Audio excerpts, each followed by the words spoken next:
So, I'm Ben Smarr. Just to elaborate on the introduction, contextualize the conversation we want to have.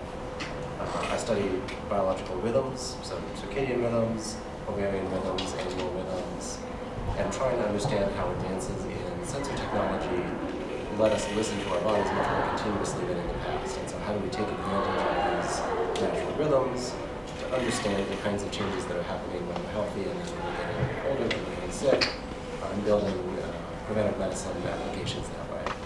And Stephen and I met 15-ish years ago because one of the major drivers for circadian rhythms is sunlight. Is your mic on?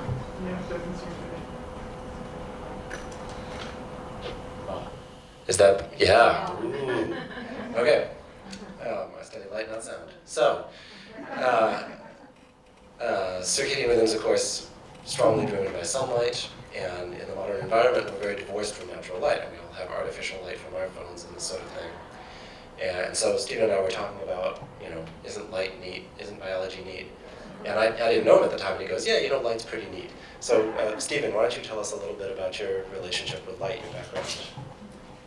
Well, about 15 years ago, I was doing a lot of work with mesopic perception, which is the perception between day and night. It's the transition between photopic perception, which is daytime perception, and stotopic perception, which is night and rod-based. Daytime perception is cone-based. So there's a overlap at dawn and dusk where both the rods and the cones simultaneously perceive at their peak. This is called mesopic perception. It's twilight, and artists call it, magic hour. It's when we have, epiphanies of perception. You come outside, you see this incredible violet light. It's incredibly pervasive, and it's a very curious time of perception. And I began working with a neurobiologist at Harvard named Margaret Livingston, who spent her career studying the visual experience, and we began to engage with Ben in a project to try to create an artificial environment that could emulate mesopic perception. This was close to 15 years ago, and there's no way to do this. There's really actually no way to do this now, and it's due to a lot of the limitations of technology. It's getting closer, but in this whole kind of realm of discovery, we began to play with a lot of different ideas that have to do with phenomena of deep peripheral perception that we want to talk about tonight. What we've gotten really curious about recently is something called phosphenes. These are closed eye experiences that are related to geometric patterns that are famously kind of connected to psychedelic experiences. So these are geometric patterns you'll see when you're on LSD or psilocybin or MDMA or any number of the other psychotropic drugs. They've been accessed shamanically since the beginning of humankind. And they've also been purely attributed to kind of supernatural experiences. And up until maybe 300 years ago, they were really considered supernatural. We now know that there are phenomena of perception. And Ben and I, over the last couple of years, have been exploring installations that basically induce these sustained kind of altered states and really give people really deep experiences with phosphenes. The other aspect that we were looking at is kind of this sensitivity that you have during mesopic perception, which is low light perception in your peripheral, which can be up to 1,000 times more sensitive to light than your central vision.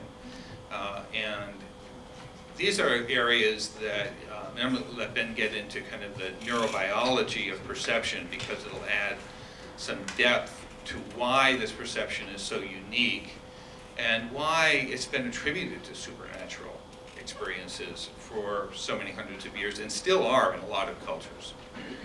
Yeah, and it's so I through graduate school done a lot of outreach looking at sort of hey kids, what's the brain for K through 12 education, and ended up using a lot of illusions which rely on a lot of these phenomena where you say basically it helps to illustrate that your brain, your eyes as part of your brain, are wired in a specific way.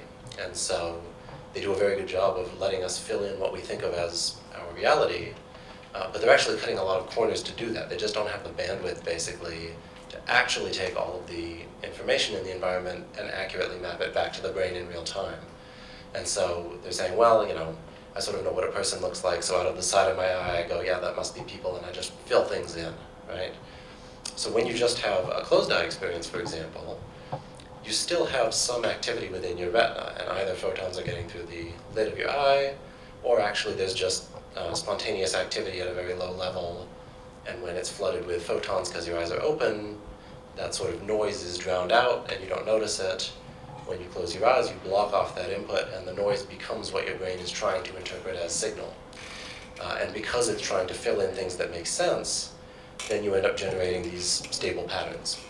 And as Steve, so again, I think everybody's seen examples of this sort of art where it's, you know, sort of parabolic lines and repeating grid patterns and this sort of thing.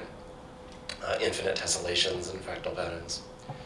And so Stephen had been experimenting with some art, and I don't know if you want to tell them a little bit about Iris, but we had this idea that, just in conversation, that this was a cool thing to explore, and that, as he said, because there have been lots of different cultures over time that have seen some value in this, to the extent of chewing up all kinds of weird bark mixtures and getting out of your head when you can't make day and night decisions, life and death decisions. So there's got to be something on the other end of that was worth that kind of experimentation and risk.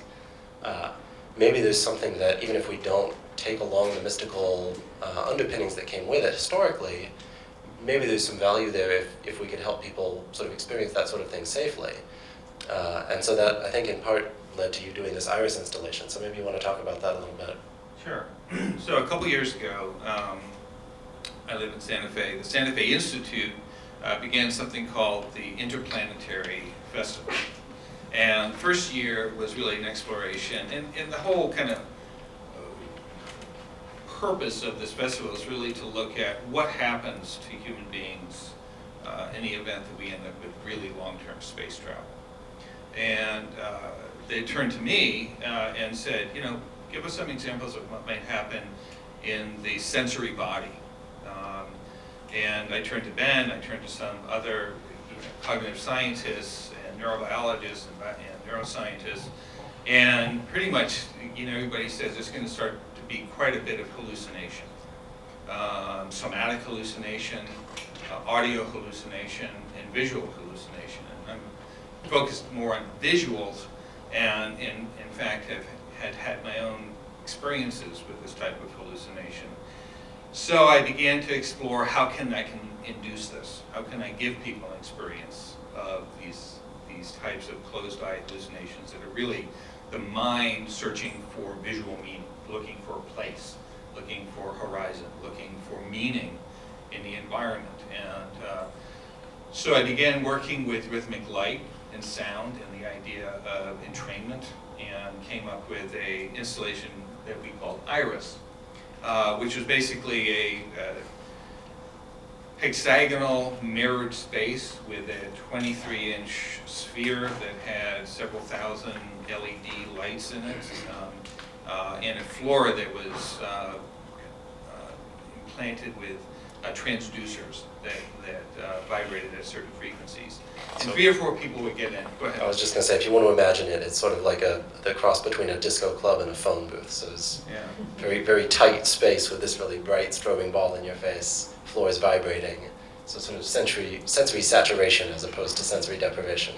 Very intense, immersive experience. And even the night before we did it, we looked at each other and thought, people are going to hate this. I mean, this is... we figured if 1 out of 10 people stayed for the 4 minutes, that was a win. And it ended up that people just lined up around the block because it put you into 4 minutes of a profound altered state that came with potent geometric hallucinations like you'd have on LSD.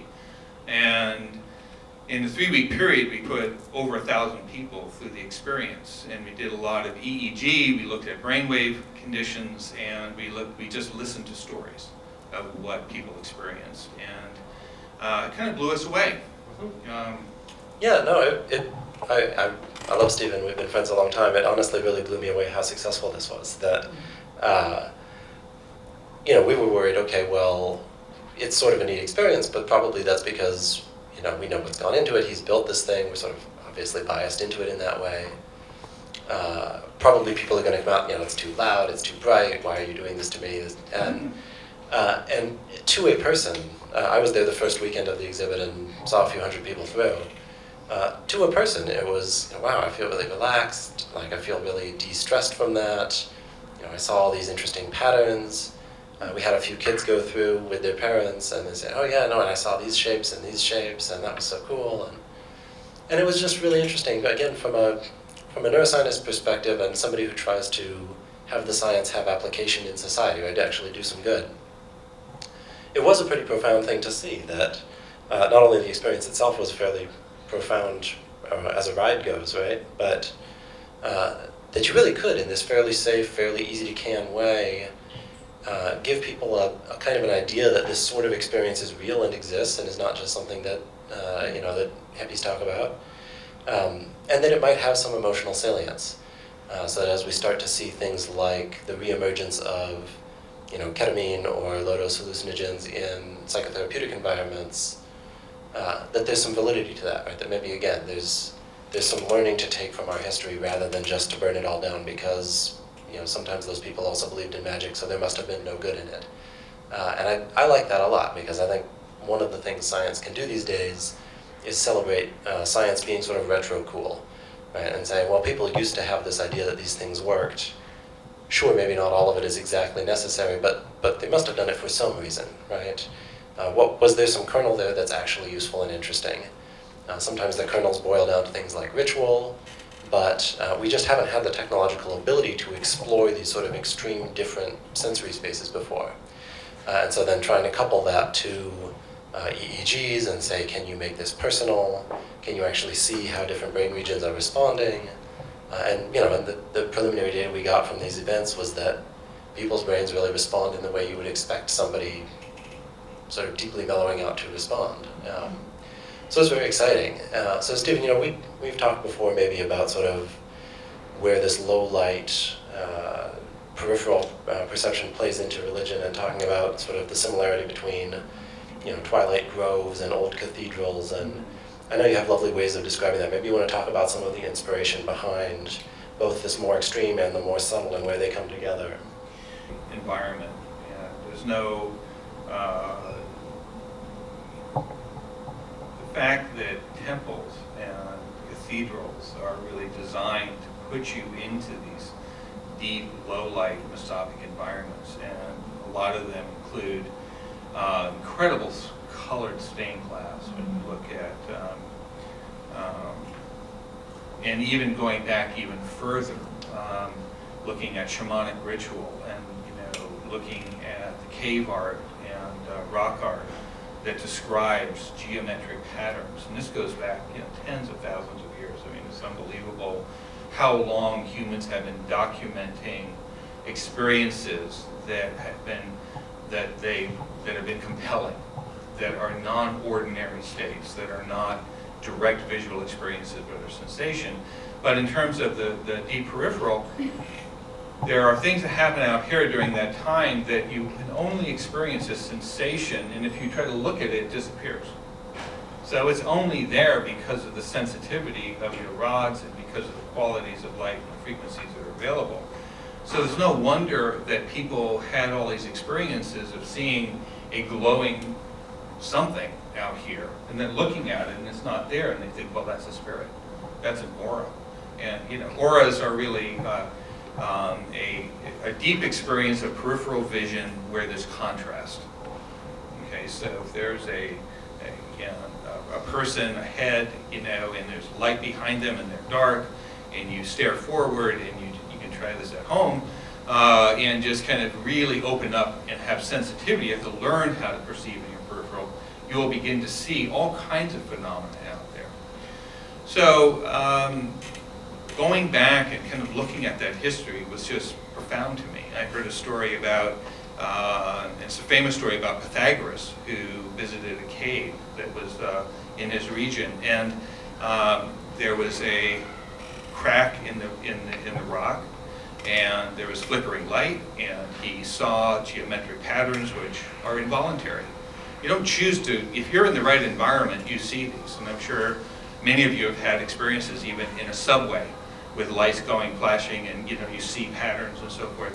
This is a very ordinary thing. If you're sitting on the edge of a lake and the sun is setting and you get the water, the light flickering off the water onto your eyelids, you close your eyelids, you will see these things. But what they do is they induce a trance. And so what trance does is it unplugs you from basically your prefrontal cortex. It unplugs you from thinking. So in the field of psychedelic research, they call it the default mode, which is really the monkey mind.